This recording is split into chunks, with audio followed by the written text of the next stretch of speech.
धीरे धीरे हम तुम्हें अपनी मोहब्बत दिखाएंगे और मिलना कभी हमसे, हम तुम्हें कायदे से आजमगढ़ घुमाएंगे। नमस्कार साथियों, मैं अमित स्वागत करता हूं आपके अपने मन पसंदीदा मंच पर यानी उत्कर्ष परिवार के इस ऑनलाइन मंच पर।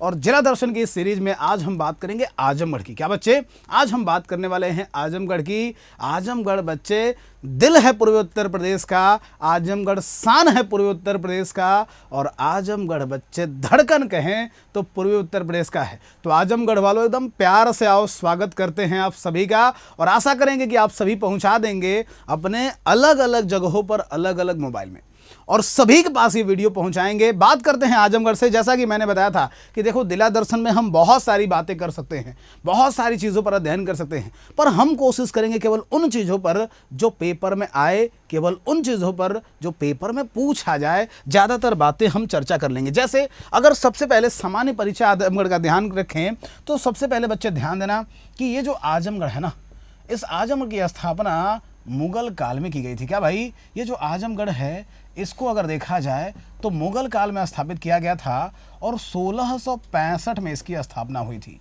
मुगल काल में 1665 में आजम खान के द्वारा इसकी स्थापना हुई और एक किले का निर्माण करवाया गया। चूंकि किले का जो शाब्दिक अर्थ होता है वो गढ़ होता है, इसी वजह से यहाँ पर जो टर्म्स देखने को मिलते हैं वो आजमगढ़ देखने को मिलते हैं। क्या बच्चे, आजमगढ़ देखने को मिलते हैं।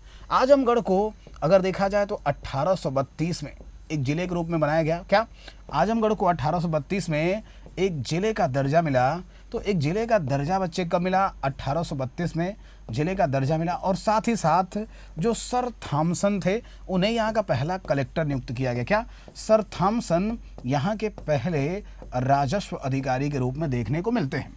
आपको बताएं बच्चे आजमगढ़ से संबंधित कुछ बातों पर, तो ध्यान रखना कि ये जो आजमगढ़ हम देख पा रहे हैं, ये आजमगढ़ अगर देखा जाए तो एक तरफ से गंगा और घाघरा, ये दो नदियों के बीच में है। क्या, गंगा और जो घाघरा हैं इन दो नदियों के बीच में है और तमसा नदी किनारे है। गंगा और घाघरा के बीच में है। साथ ही साथ अगर बात करें बच्चे तो तमसा नदी किनारे है। किस नदी किनारे है? आजमगढ़ की बात करें बच्चे तो तमसा नदी के किनारे है। यहाँ पर समझना इस बात को, कोई पूछ ले कि आजमगढ़ किस नदी किनारे है, प्रश्न का उत्तर तुरंत ही होगा तमसा नदी किनारे। अगर हम इस आजमगढ़ की बात करें बच्चे तो आजमगढ़ पूर्वी उत्तर प्रदेश में है। ध्यान से समझना कि ये पूर्वी उत्तर प्रदेश में है वर्तमान में और एक मंडल के रूप में काम करता है।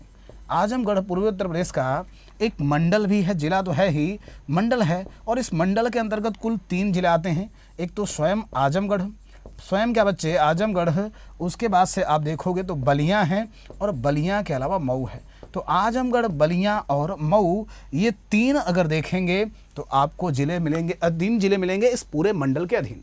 अगर हम बात करें इस आजमगढ़ के बारे में बच्चे तो आजमगढ़ को दुर्वासा ऋषि का भूमि भी कहा जाता है, क्योंकि मान्यता है कि ऋषि दुर्वासा का जो आश्रम है वो यहीं पर है। तो इसलिए ऋषि दुर्वासा की भूमि के रूप में भी जानते हैं। दत्तात्रेय का भी भूमि आपको यहाँ पर दिखाई देगा। और साथ ही साथ कई सारे महान जो लेखक हैं, कई सारे महान जो हस्तियाँ हैं, उनकी जन्मभूमि है। जैसे कैफी आजमी हो गए, अयोध्या सिंह हरिऔध हो गए। इसी तरीके से अगर बात करें तो राहुल शंकरदयायन, ऐसी महान हस्तियां आपको यहाँ आजमगढ़ में मिलेंगी बच्चे। हालांकि जो आजमगढ़ की महान हस्तियां हैं इन सभी के बारे में हम एक अलग से वीडियो लेकर के आएंगे। आज का जो आजमगढ़ है बच्चे उसमें हम ज़्यादातर पढ़ेंगे जो यहाँ के पर्यटन स्थल हैं, घूमने लायक स्थल हैं और कुछ फैक्ट्स हैं जो पेपर में पूछे जाते हैं। जैसे आजमगढ़ का लिंगानुपात याद रखना, मतलब आजमगढ़ का जो लिंगानुपात है ना बच्चे, ये कितना है? 1019 है। क्यों महत्वपूर्ण है? कल तो हमने अयोध्या में नहीं बताया था, क्योंकि बच्चे उत्तर प्रदेश में जो सर्वाधिक लिंगानुपात है वो जौनपुर का है और जौनपुर का जो लिंगानुपात है 1024। इसके बाद से अगर तुमसे कोई पूछ ले कि किसका लिंगानुपात सबसे ज़्यादा है बच्चे, तो ये हो जाएगा आजमगढ़ का। तो आजमगढ़ का लिंगानुपात 1019 है। ये जौनपुर के बाद उत्तर प्रदेश में दूसरे स्थान पर आता है। क्या, दूसरे स्थान पर आता है। अब आइए आजमगढ़ से संबंधित कुछ और बातों पर चर्चा करेंगे। तो यहाँ पर हम जानेंगे आजमगढ़ से संबंधित कुछ और बातों में एक भंवरनाथ मंदिर है। क्या बच्चे, भंवरनाथ मंदिर है। सबसे पहले ध्यान रखना कि ये जो भंवरनाथ मंदिर है भगवान शिव को समर्पित है। क्या बच्चे, किसको समर्पित है? तो भगवान शिव को समर्पित है। और आजमगढ़ के सबसे लोकप्रिय मंदिरों में से एक है भंवरनाथ मंदिर, जो कि भगवान शिव को समर्पित है, याद रखना। साथ ही साथ चूंकि 100 वर्ष पुराना है, क्या 100 वर्ष से भी ज़्यादा पुराना है, तो ऐसी दशा में 100 वर्ष से पुराना होने के कारण इसकी लोकप्रियता बहुत ज़्यादा है बच्चे। और शिवरात्रि के दिन यहाँ पर मेला भी लगता है। क्या, शिवरात्रि के दिन अगर देखा जाए तो यहाँ पर बहुत भव्य मेला लगता है। शिवरात्रि के दिन मेला लगेगा और खूब सारा भीड़ होगा। खूब सारा क्या होगा भाई? तो भीड़ होता है इस पूरे जगह में। क्या, खूब सारा भीड़ होता है शिवरात्रि के दिन, जो मेला है यहाँ पर आपको मिलेगा। तो शिव मंदिर है, याद रखना इस बात को। आगे बढ़ेंगे, अगला धाम है अवंतिकापुरी। अवंतिकापुरी इसलिए महत्वपूर्ण है क्योंकि राजा परीक्षित के एक पुत्र थे। ध्यान से सुनो, राजा परीक्षित के एक पुत्र थे बच्चे, राजा परीक्षित के एक पुत्र थे। और ये जो परीक्षित साहब के पुत्र थे, याद रखना कि इन्होंने, परीक्षित के जो पुत्र थे, इन्होंने यहाँ पर जन्मेजय का यज्ञ किया था। जन्मेजय का यज्ञ किया था। और जन्मेजय का ये जो यज्ञ है, मेरी बात ध्यान से सुनो, जन्मेजय का ये जो यज्ञ है बच्चे ना, ये जन्मेजय का यज्ञ सांपों को मारने के लिए किया गया था। हालांकि इसको बाद में देवताओं के प्रयत्नों से रोक लिया गया था, लेकिन याद रखना कि जो जन्मेजय का यज्ञ है इसी अवंतिकापुरी में ही करवाया गया था। और इसीलिए ये जो अवंतिकापुरी है ये महत्वपूर्ण है। अवंतिकापुरी में एक मंदिर तो है ही। क्या, अवंतिका जो पुरी है बच्चे, यहाँ पर एक मंदिर तो है ही, साथ ही साथ आपको एक सरोवर भी मिलेगा। तो अवंतिकापुरी में मंदिर भी है, सरोवर भी है। और अगर देखा जाए तो आजमगढ़ में घूमने वाली जगहों में ये भी बहुत ही लोकप्रिय जगह है। क्या, घूमने वाली जगहों में बहुत ही लोकप्रिय जगह है। आप में से कितने बच्चे देख करके आए हैं या घूमे होंगे, एक बार कमेंट करके हमको बता देना। घूमने के अलावा यहाँ का अनुभव कैसा रहा, ये भी कमेंट करके बताना। निजामाबाद और निजामाबाद की ब्लैक पॉटरी। प्यारे बच्चे देखो भाई, आजमगढ़ मुख्यालय से 10 किलोमीटर दूर पर आजमगढ़ का जो मुख्यालय है, इस आजमगढ़ मुख्यालय से, आजमगढ़ मुख्यालय की बात करें तो आजमगढ़ मुख्यालय से 10 किलोमीटर जो दूर है, आप देखेंगे निजामाबाद आपको मिलेगा। 10 किलोमीटर जो दूर है ये निजामाबाद। इस निजामाबाद से पेपर में बहुत सवाल बनते हैं। मतलब आजमगढ़ की जब भी चर्चा हो ना, और यूपी की किसी परीक्षा की चर्चा हो, तो उसमें निजामाबाद जरूर ही पूछा जाएगा, क्योंकि निजामाबाद में है काली मिट्टी की बनी हुई कलाकृतियाँ। क्या भाई, काली मिट्टी की बनी हुई कलाकृतियाँ, जिसको कि हम यहाँ पर बोलते हैं क्या, ब्लैक पॉटरी। काली मिट्टी की जो कलाकृतियाँ हैं जिसको कि ब्लैक पॉटरी प्रोडक्ट बोलते हैं, ये आजमगढ़ में बहुत ही लोकप्रिय हैं। क्या है, आजमगढ़ में बहुत ही लोकप्रिय हैं। और ये जो काली मिट्टी की कलाकृतियाँ आप देख पा रहे हो, ये 1 डिस्ट्रिक्ट 1 प्रोडक्ट भी है। मैं आपको बता दूं, क्या 1 डिस्ट्रिक्ट 1 प्रोडक्ट भी है। तो अगर पूछ ले कि आजमगढ़ का जो एक जिला एक उत्पाद है, आजमगढ़ का जो 1 डिस्ट्रिक्ट 1 प्रोडक्ट है वो क्या है, तो ये है ब्लैक पॉटरी या काली मिट्टी की जो कलाकृतियाँ हैं, कुम्हारों के द्वारा जो कलाकृतियाँ की जाती हैं, निजामाबाद क्षेत्र में बहुत लोकप्रिय है। तो कई बार तो यही पूछा जाता है कि ब्लैक पॉटरी प्रोडक्ट कहाँ संबंधित है, आजमगढ़ से। लेकिन अगर आजमगढ़ का भी स्पेसिफिक क्षेत्र पूछ ले तो इसका उत्तर होगा क्या, निजामाबाद। थोड़ा सा ध्यान रखना। आगे बढ़ेंगे, अगला है कि आप देखोगे दुर्वासा ऋषि का आश्रम। ऋषि दुर्वासा का आश्रम आपको मिलेगा आजमगढ़ में। और कार्तिक पूर्णिमा के अवसर पर यहाँ पर एक बढ़िया भव्य मेला लगता है। तो दुर्वासा ऋषि का आश्रम पूछ रहे या फिर दत्तात्रेय का आश्रम पूछ रहे, दत्तात्रेय का आश्रम पूछ रहे, ये दोनों ही आश्रम कहाँ पर मिलेंगे, आजमगढ़ में ही मिलेंगे। और ये जो ऋषि दुर्वासा का आश्रम है, यहाँ पर मेला लगता है बच्चे कार्तिक पूर्णिमा के अवसर पर। बहुत ही भव्य मेला लगता है कार्तिक पूर्णिमा के अवसर पर। तो ध्यान रखना, जो कार्तिक पूर्णिमा के अवसर पर मेला लगता है, ये भी आप बता सकते हो कि कार्तिक पूर्णिमा के अवसर पर जो लगने वाला मेला है ये लगता है कहाँ पर, तो दुर्वासा ऋषि के आश्रम पर। और दत्तात्रेय ऋषि का आश्रम जो है, दत्तात्रेय ऋषि का आश्रम भी आपको यहीं पर मिलेगा। इसके अलावा चंद्रमा ऋषि का भी आश्रम आपको आजमगढ़ में ही मिलता है बच्चे, ये भी नोट करना। आगे बढ़ते हैं, अगला है आजमगढ़ महोत्सव। देखो भाई, वर्ष 2024 में आजमगढ़ महोत्सव बहुत लोकप्रिय रहा। आजमगढ़ महोत्सव में जितने भोजपुरी भाषी जो कलाकार हैं उन्होंने हिस्सा लिया। 18 सितंबर से लेकर के और 24 सितंबर तक ये महोत्सव चला, बड़ा ही लोकप्रिय रहा। तो ये आजमगढ़ महोत्सव अगर देखा जाए तो अपने ज़िले की, आजमगढ़ की अगर बात करें, स्थापना के उपलक्ष्य में इसको मनाया जा रहा है। आजमगढ़ की जो स्थापना है, इस स्थापना के उपलक्ष्य में मनाया गया। और इस बार ये महोत्सव सितंबर महीने मनाया गया। क्या इस बार ये महोत्सव अगर देखा जाए तो सितंबर महीने मनाया गया, क्योंकि परीक्षाओं में महोत्सव पूछे जाते रहे हैं। ऐसी दशा में अगर कहीं पर ये दिखे कि साहब आजमगढ़ महोत्सव कब मनाया गया, तो सितंबर 2024 में मनाया गया, क्योंकि आपसे ताज महोत्सव पूछा जाता है जो कि फरवरी के महीने मनाया जाता है, 10 दिन तक चलता है। इसी तरीके से सूलकुल महोत्सव हिंदू मुस्लिम एकता का प्रतीक है, आगरा मनाया जाता है, वो भी पूछा जाता है। इसी तरीके से आप देखेंगे नौचंदी मेला और महोत्सव से भी सवाल बनते रहे हैं। आगे बढ़ते हैं, साड़ी उद्योग मुबारकपुरा। अब देखो मुबारकपुर की बात करें तो मुबारकपुरा ना होकर के इसको ध्यान रखना कि एग्जैक्टली मुबारकपुर है।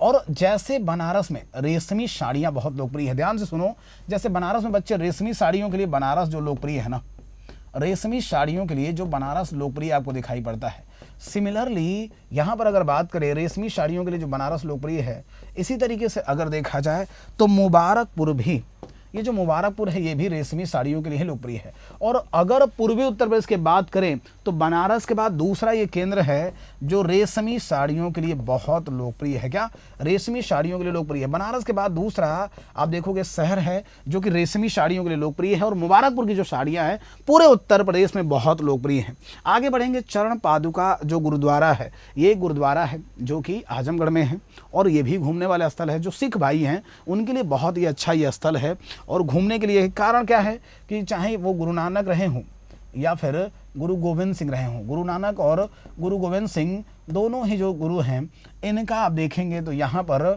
जब ये लोग कुछ देर तक रहे थे, यहाँ ठहरे थे, निवास किए थे, तो उन्हीं को समर्पित एक चरण पादुका गुरुद्वारा है जो कि बहुत ही लोकप्रिय है आजमगढ़ में। क्या बहुत ही लोकप्रिय है आजमगढ़ में। आगे बढ़ते हैं, महाराजा सुहेलदेव राज्य विश्वविद्यालय, अभी हाल ही में इसको खोला गया। आजमगढ़ का आप देखेंगे तो ये पहला स्टेट यूनिवर्सिटी है, राजकीय विश्वविद्यालय है, और इसकी शुरुआत वैसे देखा जाए तो शिलान्यास अगर देखा जाए तो 2019 में शिलान्यास इसका हुआ। अभी हालांकि निर्माण हो रहा है, बहुत सारी चीज़ें यहाँ पर बननी हैं, एक पूरी तरीके से मॉडर्न यूनिवर्सिटी है।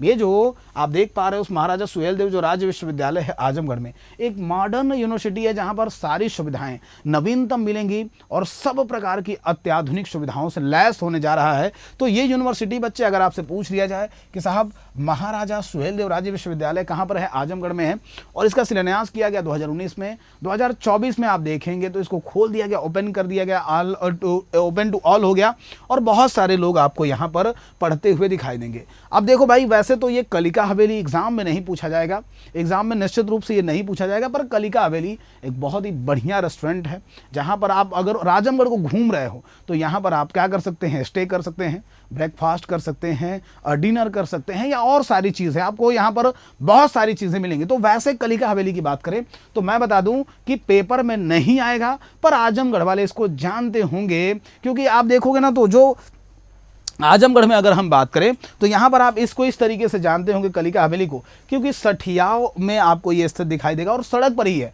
तो गुजरते समय बहुत सारे बच्चों ने देखा होगा, या बहुत सारे बच्चे ऐसे भी हों जो रुके होंगे, या उनके अभिभावक जो होंगे वो भी वहाँ पर रुके होंगे, खाना वाना खाए होंगे, नाश्ता वगैरह किए होंगे। आगे बढ़ते हैं और मेहनगर की बात करें तो मेहनगर बच्चे ध्यान रखना, एक किला है जिसका निर्माण किया गया था राजा हरिबन के द्वारा। ये जो मेहनगर है बच्चे, ये एक किला है और इसका निर्माण किया गया था किसके द्वारा, तो राजा हरिबन के द्वारा इसका निर्माण किया गया था बच्चे। तो इस किले को भी आपने अक्सर देखा होगा, मेहनगर को भी, है ना।